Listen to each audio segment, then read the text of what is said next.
For 30 days, there was one thing every analyst, every war planner, and every shipping executive in the world was watching, waiting to see whether it would happen. Not Iran, not Hezbollah, not the interceptor stockpiles. The one variable that nobody had priced into this war was sitting 900 miles south of the Strait of Hormuz, in a country most people stopped thinking about after the ceasefire of 2025. On March 28, 2026, exactly 1 month after Operation Epic Fury began, Yemen's Houthi rebels fired a barrage of ballistic missiles at Israel. It is the first time they have done so since this war began, and the missile is almost not the point. Because what the Houthis just placed on the table is not a warhead, it is a key. And that key opens the one door that, if it closes, breaks the global economy in a way that the Strait of Hormuz closure alone could not. This is the story of that door. And why what happens in the next 72 hours may matter more than anything that has happened in the last 30 days. What the Houthis were waiting for: historical reference, plus military data, plus strategic location. The Houthis have been sitting on the sidelines of this war by choice, not incapacity. That distinction is critical. They hold Yemen's capital, Sana'a. They control the western coastline of the Arabian Peninsula. They have spent the past 2 years demonstrating, with precision, their ability to strike maritime targets across one of the world's most trafficked shipping corridors. And they did it in a previous conflict, from November 2023 to January 2025, with results that forced the most powerful navies on Earth to restructure their operations. In that 14-month campaign, the Houthis attacked more than 178 merchant vessels, sank 4 ships, and killed 9 sailors. Traffic through the Suez Canal dropped 70% from peak levels by mid-2024. The U.S. Defense Intelligence Agency confirmed a 90% decrease in container shipping at the crisis peak. The Russell Group estimated that goods worth approximately $1 trillion were disrupted between October 2023 and May 2024 alone.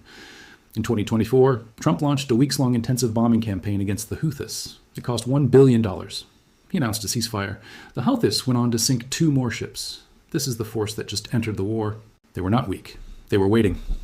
Brig General Yahya Sari, the Houthi military spokesman, issued a statement Saturday morning on the rebels' Al-Masirah satellite television.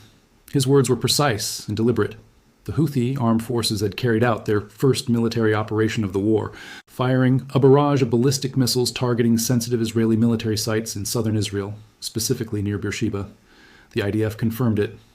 Israel's aerial defense systems intercepted 1 missile. A second fired hours later was also intercepted. No casualties, no structural damage. But here is what Sari said next. And this is the sentence that every shipping executive and energy minister is reading right now. Strikes will continue until the declared objectives are achieved and until the aggression against all fronts of the resistance ceases. And separately, Houthi Deputy Information Minister Mohammed Mansour stated that closing the Bab el-Mandeb is among our options. Not a threat, an option, already on the table.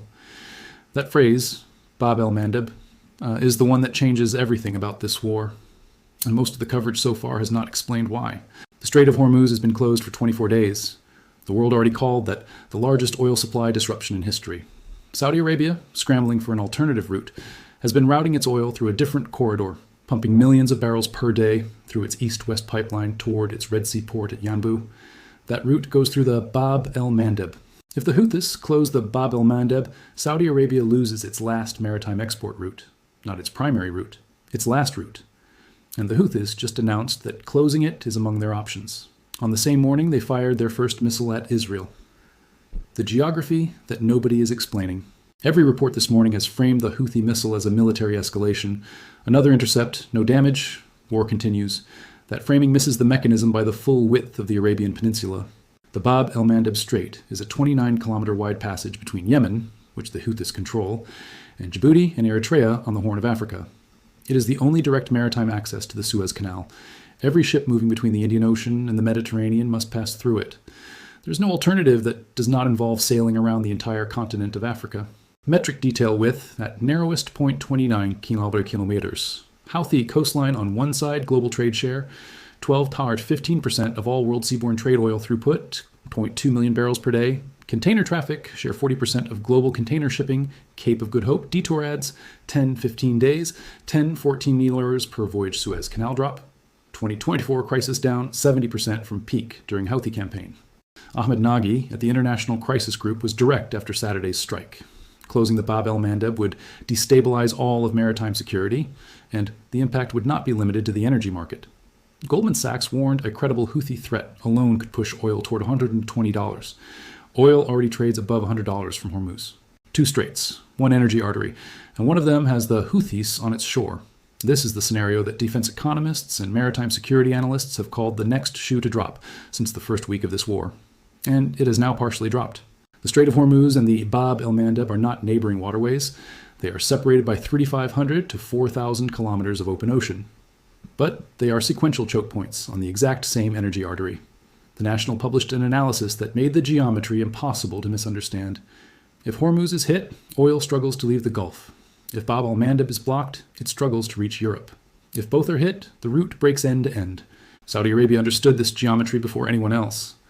The moment Hormuz closed on March 4th, Riyadh began rerouting millions of barrels per day through its east-west pipeline toward Yanbu, its Red Sea port.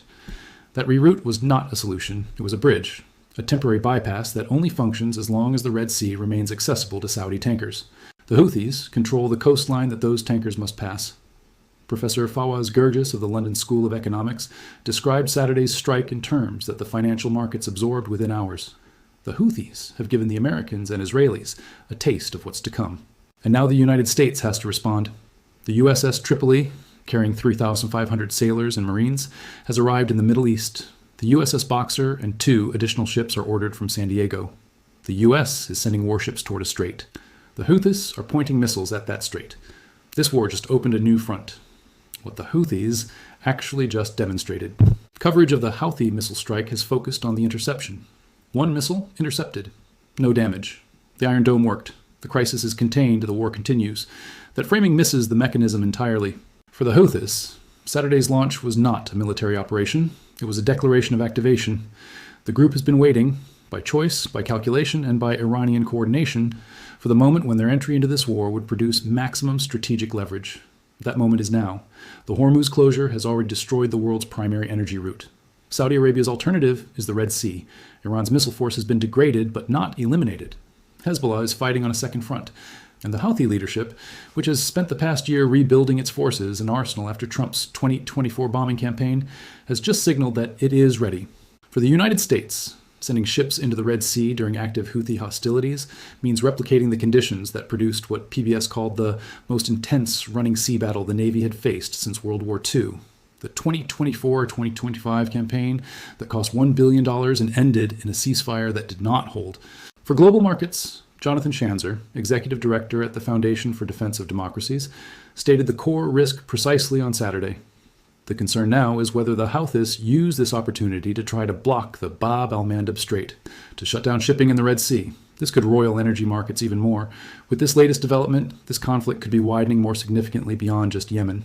The missile that hit nothing changed everything about where this war can go next. On paper, the United States has responded to every Houthi escalation in this conflict with force and won. The 2024 bombing campaign degraded Houthi capabilities. The ceasefire held for months. Traffic was gradually making a return to the Red Sea as recently as December 2025. The U.S. has the firepower, the naval assets, and the operational experience to strike Houthi positions in Yemen. On paper, this is manageable. In reality, it is a trap already sprung once. Akli documented the result. The Houthis' real strength lies not in the volume of their arsenal, but in their ability to sustain a high perception of risk. $1 billion of American bombs did not solve the Red Sea crisis. They paused it. The Houthis recalibrated, and they re-entered. Not when they were strongest, but when the maximum number of other crises were already consuming American and Allied attention and resources simultaneously. Hormuz closed, Hezbollah fighting. Interceptor stocks near critical. Allied support. 0 nations committed. The USS Gerald R. Ford in port at Crete for repairs. And into that picture, the Houthis fired a missile on a Saturday morning and said, "Closing the Bab el-Mandeb is among our options." Iran has been waiting 30 years to hold both choke points simultaneously. On March 28th, through its proxy on the Arabian Peninsula, it placed its hand on the second one. The arithmetic of a double choke point is not complicated. It is simply catastrophic. Hormuz handles 20% of the world's oil. Bab el-Mandeb handles 10% of global seaborne oil and 12-15% of all world trade. Combined disruption would affect approximately 30% of global seaborne oil supply, from a base already pricing crude above $100. The Cape of Good Hope detour, the only alternative when both straits are threatened, adds 10 to 15 days to every voyage between Asia and Europe. It adds between $10 million and $14 million in operating costs per voyage. It ties up vessels for 2 additional weeks, reducing effective global shipping capacity, driving freight rates, and creating delays across supply chains that are already operating under Hormuz-level stress. Bridget Toomey, research analyst at the Foundation for Defense of Democracies, framed the strategic calculation precisely. Now that the Houthis have entered the conflict, all eyes will be on the Red Sea and the possibility of the closure of a second major maritime choke point. Toomey added, "The Houthi opening strike is a calculated move meant to signal they are still a threat, adding to Iran's leverage in any negotiations. The Houthi entry into this war was not a battlefield decision. It was a diplomatic instrument fired from a missile launcher. Iran just acquired a new bargaining chip, and it has a 29-kilometer mouth. 1 month ago, this was a war between a coalition and one country. Today, the active fronts span Iran, Hezbollah in Lebanon, Yemen, U.S. bases across the Gulf, the Strait of Hormuz, and now the Bab el-Mandeb. The Houthis were clear. Strikes will continue until the declared objectives are achieved. No timeline defined. The Bab el-Mandeb closure remains on the table. The United States is sending 3,500 Marines on the USS Tripoli into a Red Sea that now has Houthi missiles pointing at it. The same body of water that cost America $1 billion in a ceasefire to partially secure just 12 months ago. The Houthis know that trajectory. They lived it. They calculated that the conditions of this war, the simultaneous pressures on every other front, the interceptor shortages, the Allied refusals, the economic crisis already in motion, made this the moment when their re-entry would produce the most leverage at the least cost. Whether they close the Bab el-Mandeb depends on what happens in the next 72 hours. Whether the United States escalates in Yemen. Whether Iran signals restraint or acceleration. Whether Saudi Arabia's oil pipeline math still holds. None of those questions have answers tonight, but the Houthis just made sure that everyone on Earth has to wait for them.